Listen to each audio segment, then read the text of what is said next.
मो स्वामी एमती कौन कले चलतु देखा आग को।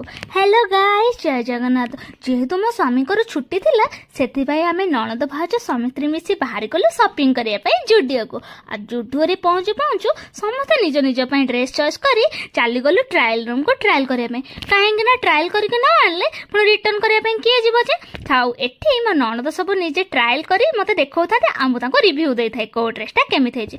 आ शेषर मो स्वामी भी आसी गले तांको पे ड्रेस सिलेक्शन करने पे हेले तांको गोटे भी हेले ड्रेस पसंद आसले ने सेति आमे बाहर आसिलु जुडियो आ जुडियो बाहर आसी पहुंची गलु कैफे रे काहे कि ना पेट पूजा तो करिया को पड़िबो जेहेतु आज छुट्टी थिला तो सेति मते रोषेई करने पे जमा भी मन नथिला तेणु बाहर खाइबार प्लान हे गला।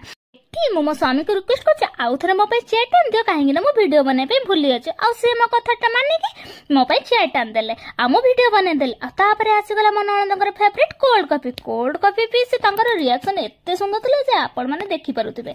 आ तापर निज निज पसंद रो ऑर्डर हमर आ जायतला आ आमे लागि पड़थिलु खाइबारे आ खाइबा आसीगला माने आमे आउ सब कथा भूली जाऊ काहे कि ना हमको एते दिन परे आमे माने जायतलु बाहर को। आ तापर आमे चली आसिलु होटल बापांग पई पार्सल नवा पई कहीं मुझे घरे रोषे ही करी आ पार्सल आणु आणु देखी दे एते क्यूट आइसक्रीम आम नणद भाज केमी भूली जीव टेस्ट करने लगे। तापर मो स्वामी आने धरे देले मते पार्सल आ पार्सल धरे जल्दी जल्दी गाड़ी बस घर को जीवा बापा आस सारे। तो एबे रहुची बाय बाय।